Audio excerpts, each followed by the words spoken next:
Hello student, कैसे हैं आप लोग। उम्मीद करते हैं अच्छे होंगे, स्वस्थ होंगे, सुरक्षित होंगे, अपने घरों में होंगे। आइए आते हैं, आज हम लोग फंक्शन का क्लास करते हैं, फर्स्ट क्लास। फंक्शन क्या होता है इसको समझते हैं, फिर इसके डिफिनीशन को करेंगे। चलिए पहले फर्स्टली हम लोग फंक्शन समझ लेते हैं। हमने आपको रिलेशन में बताया था कि रिलेशन के लिए भी दो सेट का होना जरूरी है। वो दो सेम सेट हो सकता है या वो दो डिफरेंट सेट हो सकता है। ठीक है, सेम यहां भी आपको यही ध्यान रखना है कि फंक्शन क्या है, तो इसमें भी दो सेट इन्वॉल्व होगा। वो दोनों सेम सेट हो सकता है या डिफरेंट सेट हो सकता है। ठीक है, अब देखिए फंक्शन एक्चुअली है क्या। फंक्शन है दो सेट के बीच का रिलेशन। क्या है? दो सेट के बीच का रिलेशन। देखिए इसको जनरली हम लोग लिखते हैं F such that A maps B. इसको पढ़ते हैं F such that A maps B. ये सच दैट और ये क्या है? मैप्स, मैपिंग और फंक्शन। इसको हम लोग क्या पढ़ते हैं? मैप्स, मैपिंग और फंक्शन। ठीक है, इसको क्या पढ़ते हैं? मैप्स, मैपिंग और फंक्शन। ठीक है, F such that A maps B. अब मैप्स, मैपिंग और फंक्शन, कोई दिक्कत इसमें? इसमें देखिए एक्चुअली होता क्या है कि ये एफ जो है ये फंक्शन है और ये दो सेट है, ए और बी, ये दोनों सेट है। मतलब इस फंक्शन में सेट ए का एलिमेंट पुट करेंगे तो बी में इसका इमेज तैयार होगा। देखिए जैसे एफ एक्स इक्वल टू कोई फंक्शन एक्स प्लस 1 है और हमें कोई सेट 1 2 दे दिया और इसका सेट बी 2 3 दे दिया। अब देखिए फंक्शन में हम क्या पुट किए? 1, तो हमें क्या मिल गया? 1 + 1 यानी 2। फंक्शन में क्या पुट किए? 2, तो 2 + 1 क्या मिल गया? 3। हमने पुट कौन किया? तो सेट ए का एलिमेंट, और इमेज मेरा क्या बना, यानी रिजल्ट जो आया वो किस में आया? सेट बी में। देख लीजिए हमने 1 पुट किया, 2 बन गया सेट बी का, यानी ये सेट ए है और ये सेट बी है। सेट ए में 1 2 था और इसमें 2 3 था। तो फंक्शन में हम 1 पुट किए तो इसका इमेज 2 बन गया, 2 पुट किए तो 3 बन गया। ठीक है, तो जनरली फंक्शन को हम लोग किस चीज से इंडिकेट करते हैं? F such that A maps B. F क्या है? फंक्शन है। ए सेट जिसका एलिमेंट फंक्शन में पुट करेंगे, बी सेट जिसका इमेज उसमें मिलेगा, यानी इस फंक्शन का जो इमेज होगा वो हमें सेट बी में मिलेगा। ठीक है, तो फंक्शन एक्चुअली क्या होता है? दो सेट के बीच का रिलेशन। बात समझ में आया? उसको जनरली लिखते कैसे हैं? F such that A maps B, यानी ए और बी दो सेट हो गया तो पहले सेट का एलिमेंट पुट करेंगे और दूसरे में इमेज तैयार होगा। ठीक है, तो देखिए इस तरह का कंडीशन फॉलो करने वाला सभी फंक्शन के होगा क्या? तो इसमें कुछ नियम है, उस नियम को हम लोग समझते हैं कि क्या यह सभी फंक्शन होगा या नहीं होगा। देखिए इस तरह के केस को फॉलो करने वाला सभी फंक्शन, देखिए अभी जो हमने आपको चेक किया, अभी जैसे चेक किया 1 पुट कर दिए, 2 पुट कर दिए, इमेज बन गया, तो क्या ये सभी केस में फंक्शन होगा? नहीं। फंक्शन कब होगा? देखिएगा जैसे F such that A maps B लिखे हमने, तो ये फंक्शन कब होगा? जब, ध्यान दीजिएगा, सेट ए के, हम बी के बारे में नहीं कह रहे हैं, सेट ए के सभी एलिमेंट का इमेज बी में बनना चाहिए। यानी सेट ए में कोई भी एलिमेंट रेस्ट नहीं बचना चाहिए, बी में बच सकता है। ठीक है, जैसे देखिए यहां से ये सेट ए है और ये सेट बी है, इसमें 1 2 3 है, इसमें ए बी सी डी है। अब देखिए इसमें देखिए सेट ए में कोई एलिमेंट नहीं बचना चाहिए, बी में बच सकता है, कोई दिक्कत नहीं है। सेट ए में अगर कोई एलिमेंट बच गया तब वह फंक्शन नहीं होगा। सेट ए के सभी एलिमेंट का इमेज बनना चाहिए। ठीक है, सेट ए के सभी एलिमेंट का इमेज तैयार होना चाहिए। देखिएगा तो यहां अगर हम 4 देते हैं तो पूछेंगे क्या यह अब फंक्शन है? तो यह बिल्कुल फंक्शन नहीं है। क्यों? क्योंकि पहला सेट ए में एलिमेंट रेस्ट बच गया जिसका कोई इमेज ही नहीं तैयार हो रहा है। ठीक है, तो पहला केस आपको समझ में आ गया कि फंक्शन कब होगा? जब पहले सेट में कोई एलिमेंट रेस्ट नहीं बचे, सभी का इमेज तैयार हो जाए। ठीक है, मेरे ख्याल से इसमें आप लोगों को दिक्कत नहीं होना चाहिए। और दूसरा केस क्या है? देखिए दूसरा केस क्या है कि ये सेट ए है और ये सेट बी है। ध्यान दीजिएगा, यहां से 1 2 3 है, ये ए बी सी डी है, आगे है। तो पहला चीज कि सेट ए में कोई एलिमेंट बचना नहीं चाहिए, अगर बच गया तो वह फंक्शन नहीं है। दूसरा केस कि सेट ए के मतलब एलिमेंट का एक ही इमेज तैयार होना चाहिए, मतलब एक एलिमेंट का सिर्फ एक इमेज तैयार होना चाहिए, एक से अधिक इमेज तैयार नहीं होना चाहिए। देखिए जैसे इसका इमेज ये हो गया और इसका इमेज ये भी हो गया। देखिए अब देखिए एक एलिमेंट का कितना इमेज हो गया, एलिमेंट 1 है, इसका 2 गो इमेज बन गया, ए और बी, तो ये फंक्शन नहीं होगा। ठीक है, 2 केस आपको समझ में आया। एक कि एक एलिमेंट का एक से अधिक इमेज नहीं होना चाहिए, अगर एक एलिमेंट का एक से अधिक इमेज हुआ तो वह फंक्शन नहीं है। और दूसरा केस क्या था कि सेट ए में कोई एलिमेंट बचना नहीं चाहिए, सेट ए में कोई एलिमेंट बचना नहीं चाहिए। देखिए सेट ए में एक एलिमेंट बच गया तो ये भी फंक्शन नहीं है, ये भी फंक्शन नहीं है। तो आपको 2 केस समझ में आ गया। कब सेट ए का कोई एलिमेंट बच गया जिसका इमेज नहीं बन रहा है तो वह फंक्शन नहीं है, अगर सेट ए के सभी एलिमेंट का इमेज बन गया तो फिर वो फंक्शन है। उसके टाइप में आगे हम लोग देखेंगे क्या क्या है। और उसके बाद दूसरा केस क्या है कि एक एलिमेंट का एक ही इमेज तैयार होना चाहिए। यहां देखिए एक एलिमेंट का 2 गो इमेज बन गया, ए और बी, नहीं बन गया तो ये क्या हो गया, फंक्शन नहीं होगा। लेकिन इसी में समझिएगा, ये सेट ए है और ये सेट बी है, 1 2 3 है, ए बी है। अब देखिए 2 डिफरेंट एलिमेंट का सेम इमेज है, इस 2 एलिमेंट का एक इमेज बन सकता है, ये सही है, ये फंक्शन है, लेकिन एक एलिमेंट का एक से अधिक इमेज नहीं होना चाहिए। तो आप समझ गए।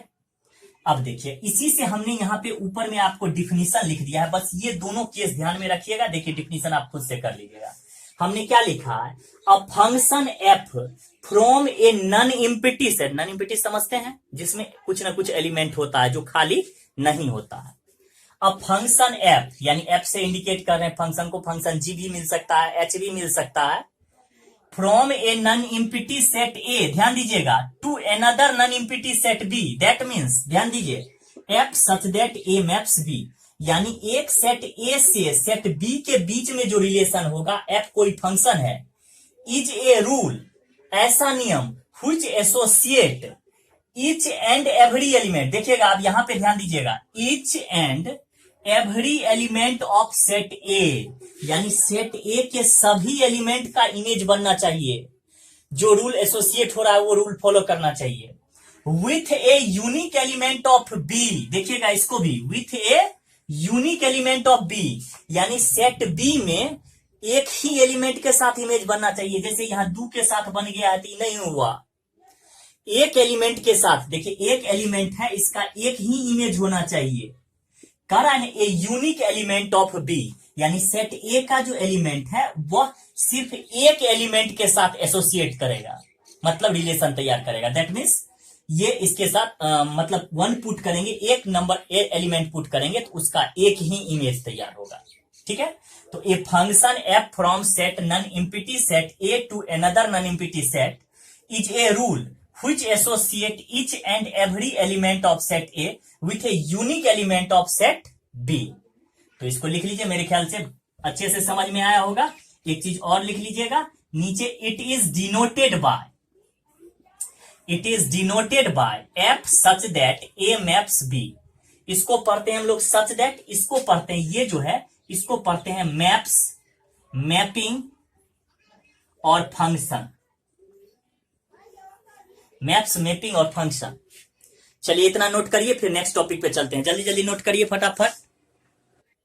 देखिए हम लोग एग्जाम्पल से समझते हैं फंक्शन को अच्छे से। अभी हमने क्या कहा था कि सेट ए में कोई एलिमेंट बचना नहीं चाहिए और एक एलिमेंट का एक से अधिक इमेज नहीं बनना चाहिए, मतलब एक एलिमेंट पुट करेंगे उसका 2 गो मान नहीं आना चाहिए, 2 वैल्यू नहीं आना चाहिए। ठीक है, तो आइए देखते हैं। यह कोई सेट ए है जिसमें 1 2 3 4 एलिमेंट है, ये सेट बी है जिसमें 2 4 6 8 एलिमेंट है, यानी F such that A maps B है। ये फंक्शन एफ एसोसिएट हो रहा है, मान लीजिए यहां से। अब देखिए 1 का इमेज 2 है, 2 का इमेज 4 है, 3 और 4 का इमेज क्या है 6 है। ये तो आप देख रहे हैं। अब देखिए क्या यह फंक्शन है या नहीं है, तो देखना है सेट ए में कोई एलिमेंट बच रहा है, नहीं बच रहा है, चलो ठीक है। दूसरा देखेंगे एक एलिमेंट का एक से अधिक इमेज बन रहा है, तो नहीं, यहां 2 एलिमेंट का एक इमेज बन सकता है, ये बात ठीक है, लेकिन एक एलिमेंट का 2 इमेज नहीं बनना चाहिए। तो एक एलिमेंट का 2 वैल्यू नहीं दिख रहा है, 2 एलिमेंट का एक वैल्यू है, ठीक है, ये हो सकता है, ये हमने बताया था। 2 केस में फंक्शन नहीं होगा, सेट ए में कोई एलिमेंट बचना नहीं चाहिए और एक एलिमेंट का एक से अधिक इमेज नहीं तैयार होना चाहिए।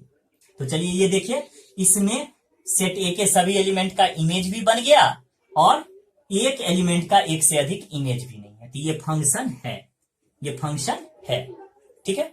इसी तरह से दूसरा एग्जांपल लेते हैं, तीसरा एग्जांपल लेते हैं। देखिए आइए एग्जांपल करते हैं, समझते हैं, आइए समझते हैं, देखते हैं यह फंक्शन है या नहीं।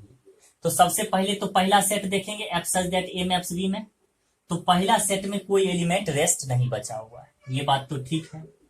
अब देखते हैं कि एक एलिमेंट का एक से अधिक इमेज है या नहीं, मतलब कि एगो वैल्यू पुट करने के बाद उसका 2 मान आता भी है, अगर 2 मान आएगा, 3 मान आएगा तो वो गलत हो जाएगा। तो देखिए सेट ए का एक वैल्यू पुट करते हैं तो इसका 2 मान आ गया, 2 वैल्यू आ गया, नहीं आ गया, तो ये फंक्शन नहीं है, मतलब एक एलिमेंट का एक से अधिक इमेज नहीं होना चाहिए, लेकिन यहां हो गया तो ये फंक्शन नहीं है।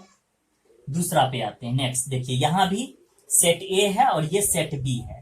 देखिए यहां से इसमें 1 2 3 एलिमेंट है, 1 का इमेज तो बन गया, 2 का बन गया, बट 3 बच गया, 3 का इमेज तैयार नहीं हो रहा है। तो सेट ए में भी कोई एलिमेंट अगर बच गया, पहले सेट में कोई एलिमेंट अगर बच गया तो वो फंक्शन नहीं होता है, ये भी फंक्शन नहीं है, ये भी फंक्शन नहीं है। उम्मीद है आप लोगों को फंक्शन बहुत अच्छे से समझ में आई होगी।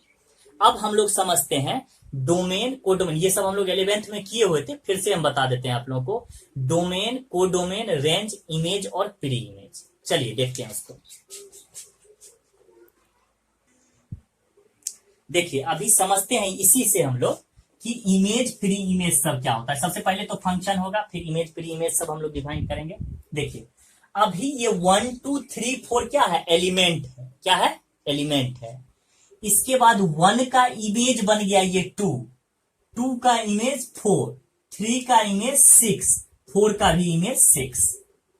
इमेज समझ गए। अभी ये सेट ए का एलिमेंट क्या है, इमेज, सॉरी एलिमेंट, और इसका ये क्या बन गया 2 4 6 इमेज, ठीक है। अब देखिए 1 का जब 2 इमेज बन गया तो 2 का भी कुछ ना कुछ लगेगा 1, क्या, तो एलिमेंट, एलिमेंट नहीं। अब कोई तुम्हारा पप्पा लगेगा तो तू भी उसका पप्पे लगेगा कि उसका बेटा लगेगा। तो यहां देखो 1 अभी एलिमेंट है, 1 का इमेज 2 है, तो फिर 2 का इमेज क्या होगा 1, बिल्कुल भी नहीं, ये ध्यान रखना है। 1 एलिमेंट है, 1 का इमेज 2 है, तो फिर 2 का 1 कौन है, तो प्री इमेज, क्या है, प्री इमेज। 1 एलिमेंट का इमेज क्या है 2, तो फिर 2 का प्री इमेज 1, 2 का इमेज क्या है 4, 4 का प्री इमेज है 2, ठीक है। 3 का इमेज 6, 6 का प्री इमेज 3, 4 का इमेज 6, 6 का प्री इमेज 4। मतलब जब ये एलिमेंट है तो ये इमेज है, जब ये इमेज है तो इधर वाला प्री इमेज है। चलिए इसको लैंग्वेज में लिख लेते हैं। देखिए प्री इमेज और इमेज को समझिए एक लाइन में। हमने लिखा है image and pre image if F such that A maps B, यह कोई फंक्शन है, इज ए फंक्शन। अब देखिए इसमें इमेज और प्री इमेज हम कैसे पता करेंगे। एक्स कोई एलिमेंट है जो सेट ए में बिलोंग कर रहा है यानी पहले सेट में, और वाई कोई एलिमेंट है जो दूसरे सेट में बिलोंग कर रहा है, ठीक है। तो वाई को क्या कहेंगे, एक्स का देखिए y is called image of x, यानी एक्स का इमेज क्या हो गया y, and x is called pre image of y, ठीक है। इसको लिखिए और आप आसानी से यहां समझ लीजिए। 1 का इमेज ए, देखिए इमेज ऑफ 1 इज, यानी एक का इमेज क्या आ जाएगा ए, इमेज ऑफ 2 इज, 2 का इमेज क्या है b, इमेज ऑफ 3 इज तो b। देख रहे हैं आप, 1 का इमेज a, 2 का इमेज b और 3 का इमेज भी b। अब इसी में आएंगे प्री इमेज पर, तो a का pre image of a is, a का प्री इमेज क्या है तो 1, and pre image of b is, pre image b का क्या है 2 एंड 3, 2 और 3। उम्मीद है आप लोगों को सिंपली समझ में आ गया होगा कि ये एलिमेंट का ये इमेज हो गया, इस इमेज का ये प्री इमेज हो गया। तो आप कहिएगा C, तो C किसी का इमेज ही नहीं है, तो प्री इमेज कहां से उसमें ढूंढेंगे। ठीक है, C किसी भी एलिमेंट का इमेज बना है, नहीं बना है। 1 का इमेज A बना है, 2 का इमेज B बना है, 3 का इमेज B बना है। बात समझ में आ गई। तो ये इमेज और प्री इमेज को आप लोग नोट कर लीजिए। नेक्स्ट टॉपिक पर हम लोग चलेंगे डोमेन, कोडोमेन एंड रेंज पे। इमेज प्री इमेज मेरे ख्याल से बहुत सिंपली समझ में आया होगा। अब चलिए चलते हैं डोमेन, कोडोमेन एंड रेंज की तरफ। देखिए, डोमेन, कोडोमेन और रेंज को समझिए। जैसे F such that A maps B कोई फंक्शन है, ठीक है। अब यहां से देखिए, ये सेट ए है और ये सेट बी है। सिंपली ध्यान दीजिए, यानी सेट ए के एलिमेंट का अभी जस्ट आपको समझाए थे, 1 का इमेज ए, 2 का इमेज बी, 3 का इमेज बी, और इससे उल्टा 1 ए का प्री इमेज 1, बी का प्री इमेज 2 और बी का प्री इमेज 3। ठीक है, तो अभी समझिएगा डोमेन, कोडोमेन और रेंज। सबसे पहले तो F such that A maps B जो होगा फंक्शन। अब सेट ए का all element of set A, ध्यान दीजिएगा, all elements of set A is called domain, set A is called domain. ठीक है, सेट ए का सभी एलिमेंट क्या कहलाएगा डोमेन। देखिए 1 2 3, सेट ए में कितना एलिमेंट है 1 2 3, ये सब क्या कहलाएगा डोमेन। सिंपली सेट ए को फंक्शन में पहला सेट का जितना एलिमेंट है वो सब डोमेन है। अब देखिएगा कोडोमेन, कोडोमेन क्या हो जाएगा, शॉर्ट फॉर्म में इसको कोडोम भी लिखते हैं। कोडोमेन क्या होगा कि सेट बी का टोटल एलिमेंट कोडोमेन हो जाएगा। सिंपली डोमेन क्या, तो सेट ए का टोटल एलिमेंट, कोडोमेन क्या, तो सेट बी का टोटल एलिमेंट। अब आते हैं रेंज। सिंपल, कितना सिंपल चीज है। देखिए, रेंज हो गया जिस एलिमेंट का जो इमेज बन गया। देखिए इमेज क्या क्या बना है, 1 2 3 का ए और बी बना है, तो ए बी यहां पे क्या आ जाएगा रेंज। ठीक है, जो इमेज तैयार हुआ है वो रेंज हो गया। सिंपल। इसी तरह कोई और दूसरा सेट हम लोग ले लिए ए और यहां से बी, इसमें 1 2 3, इसमें ए बी सी। अब देखिए पूछेंगे कि 1 का इमेज तो ए, 2 का इमेज तो बी, 3 का इमेज तो सी। ये सिंपली आप लोग बता सकते हैं, इसमें कोई दिक्कत नहीं होना चाहिए। अब इसी में पूछेंगे डोमेन, तो डोमेन क्या आ जाएगा 1 2 3, डोमेन क्या आ जाएगा 1 2 3। कोडोमेन क्या आ जाएगा ए बी सी। देखिए यही लिखेंगे हम लोग डोम, तो 1 2 3। सेट ए का पहले सेट का सभी एलिमेंट क्या कहलाता है डोमेन, सेट ए का सभी एलिमेंट हो गया डोमेन। अब देखिए इसमें कोडोम क्या लिखेंगे, ध्यान दीजिएगा, कोडोमेन आ जाएगा सेट बी का टोटल एलिमेंट, यानी A B C. A B सी क्या आ गया कोडोमेन, इसमें कोई दिक्कत नहीं होना चाहिए। और रेंज देखेंगे, अब रेंज क्या आ जाएगा, तो रेंज आ जाएगा जो एलिमेंट का इमेज जो तैयार हुआ है, जो एलिमेंट सेट बी में इमेज बना है, तो सेट बी में ए बी सी तीनों देखिए इसका इमेज बन रहा है, तो ये ए बी सी आ जाएगा, तो ये इसको हम लोग कहेंगे रेंज। तो उम्मीद है डोमेन, कोडोमेन, रेंज में आपको कोई दिक्कत नहीं है। आइए इसका डिफिनीशन करते हैं। चलिए डोमेन, कोडोमेन और रेंज का डिफिनीशन कर लेते हैं। हमने अभी लिख दिया है F such that A maps B be a function from set A to set B, यानी एफ क्या है फंक्शन है, कहां सेट ए से सेट बी के बीच। ये तो आपको समझा दिए हैं। इसका मतलब क्या होता है कि फंक्शन में सेट ए का एलिमेंट पुट करते हैं और बी में इमेज बनता है, ये एक फंक्शन है। तो देन देखिएगा ऑल एलिमेंट ऑफ सेट ए, यानी पहले सेट के सभी एलिमेंट को हम लोग क्या बोलेंगे domain, is called domain. Domain क्या होगा तो कोई फंक्शन है F such that A maps B, तो उस फंक्शन के पहले सेट के एलिमेंट, सभी एलिमेंट को डोमेन बोलेंगे। कोडोमेन किसको बोलेंगे? तो उसी फंक्शन के सेकेंड सेट का सभी element. All elements of set B is called codomain. यानी ये सेट ए है और ये सेट बी है, इसमें 1 2 3 है, इसमें ए बी सी डी है। तो देखिए यहां से इसका इमेज ये, इसका इमेज ये, इसका इमेज ये, तो 1 2 3 क्या आ गया? Domain. A B C D क्या आ गया? कोडोमेन। रेंज क्या होता है? देखिए हमने क्या लिखा है? सेट फॉर्म्ड, यानी ऐसा set by elements of B, elements of B which are associated with set A which has preimage. यानी सिंपली समझिए कि सेट बी का वह सब एलिमेंट रेंज होगा जिसका प्री इमेज तैयार होता है। तो किसका किसका प्री इमेज तैयार होता है? ए का, बी का और सी का। डी का कोनो प्री इमेज नहीं तैयार हो रहा है, तो ए बी सी क्या आ जाएगा इसमें? रेंज। इसको आप लिख सकते हैं डोमेन, इसको शॉर्ट फॉर्म में डोम भी लिखते हैं, डोमेन को DOM, डोम। ये हो गया डोमेन।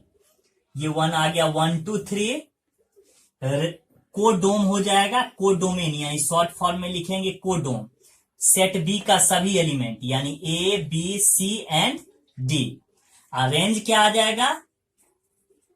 रेंज हो जाएगा वह सेट बी का वह सब एलिमेंट जिसका प्री इमेज तैयार होता है।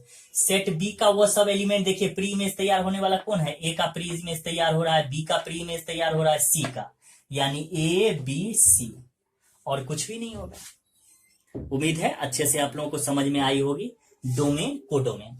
अब देखिए आपको image, pre image, domain, codomain और रेंज, ये चीज ध्यान में रखना है। काफी सिंपल होने वाला है फंक्शन, बहुत ज्यादा सिंपल। देखिएगा अब हम लोग चलेंगे टाइप्स ऑफ फंक्शन पे। किस पे चलेंगे? टाइप्स ऑफ फंक्शन पे। उससे पहले थोड़ा सा एक चीज और समझ लेते हैं। देखिएगा टाइप ऑफ फंक्शन चलने से पहले 1 2 3 4 5 ए बी सी डी,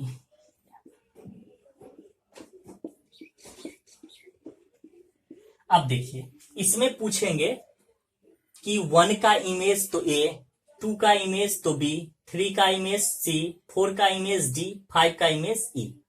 सिंपली पूछेंगे ए का प्री इमेज 1, बी का प्री इमेज 2, सी का प्री इमेज 3, डी का प्री इमेज 4 और ई का प्री इमेज 5, बता सकते हैं। अब इसमें हम पूछेंगे आपको डोमेन, कोडोमेन और रेंज। देखिएगा डोमेन क्या होता है, रेंज क्या होता है और कोडोमेन क्या होता है। कोडोम शॉर्ट फॉर्म में और रेंज। यहां से एक कॉन्सेप्ट हम लोग पढ़ने वाले हैं, मिलने वाला। देखिए सेट ए का सभी एलिमेंट क्या हो जाएगा, इसको हम लोग बोलेंगे डोमेन, और सेट बी का सभी एलिमेंट क्या कहलाएगा, तो रेंज। ठीक है, सॉरी कोडोमेन। सेट बी का टोटल एलिमेंट क्या आ जाएगा, कोडोमेन। रेंज किसको कहेंगे, तो सेट बी का वह सब एलिमेंट जिसका प्री इमेज तैयार होता है। तो किसका प्री इमेज तैयार हो रहा है, ए का, फिर बी का, सी का, डी का, ई का, एफ का नहीं हो रहा है। तो ए बी सी डी ई, कहिएगा कैसे प्री इमेज तैयार हुआ, तो जिसका इमेज जो बना है उसी का ना प्री इमेज होगा। इसका किसी एलिमेंट का इमेज ही नहीं है तो इसका प्री इमेज कथी होगा, कुछ नहीं। चलिए तो ए बी सी डी ई इसका हो गया रेंज। अब देखिए इसमें ऑब्जेक्टिव क्वेश्चन आपको कैसे पूछ देता है, देखिएगा थोड़ा सा। रेंज को डोमेन सब समझने में दिक्कत नहीं होना चाहिए। देखिए इसका सभी एलिमेंट किसमें है, कोडोमेन में है, वो हमेशा रहेगा। तो इसको हम लोग ऐसे भी लिख सकते हैं कि रेंज सबसेट कोडोमेन, यानी रेंज का सभी एलिमेंट कोडोमेन में है। देख लीजिए रेंज का सभी एलिमेंट कोडोमेन में है। अगर मान लीजिए ऐसा होता, ये आप देख रहे हैं ना ए बी सी डी ई है, इसमें भी ए बी सी डी ई है, इसमें ज्यादा इसका सभी एलिमेंट इसमें होना चाहिए। ये तो सबसेट में आपको पढ़ाए थे, इसमें ज्यादा एलिमेंट हो, ये मैटर नहीं करता है। बस दिए हुए सेट का, यानी अगर हमने ए सब सेट बी लिया है तो इसका मतलब सेट ए का सभी एलिमेंट बी में होना चाहिए। एक्स्ट्रा है नहीं है ये मैटर नहीं करता है, लेकिन जो जो एलिमेंट इसमें है वो सब एलिमेंट इसमें होना ही चाहिए। चलिए, तो रेंज का सभी एलिमेंट किसमें होना चाहिए? कोडोमेन में। तो देखिए रेंज का सभी एलिमेंट कोडोमेन में है ही, ए बी सी डी ई है, इसमें भी ए बी सी डी ई है। अगर सिर्फ हमको इतना रहता ए बी सी डी ई, तो देखिए कोडोमेन इतना ही है और रेंज भी इतना ही है, नहीं है तो भी हम इसको सबसेट लिख सकते हैं। क्यों? क्योंकि देखिए सेट रेंज का सभी एलिमेंट कोडोमेन में है। रेंज में क्या है? ए बी सी डी ई है, कोडोमेन में भी ए बी सी डी ई है। तो हम इसको लिख सकते हैं किसी भी केस के लिए range subset codomain, range subset codomain. ठीक है, तो ये आपको ऑब्जेक्टिव के लिए। आज के लिए बस इतना ही रखेंगे। नेक्स्ट क्लास में, नेक्स्ट लेक्चर में आप लोगों को टाइप्स ऑफ फंक्शन बताएंगे। ठीक है, कि टाइप्स ऑफ फंक्शन क्या होता है, किस कंडीशन को फॉलो करता है तो 1 होता है, किस कंडीशन को फॉलो करता है तो ऑन-टो होता है, मिनी वन होता है, इन-टो होता है, बाइजेक्टिव होता है। तो ये सब चीज हम लोग आगे करने वाले हैं नेक्स्ट क्लास में। ठीक है, तो आज के लिए बस इतना ही। थैंक यू, मिलते हैं नेक्स्ट क्लास में, तब तक के लिए धन्यवाद।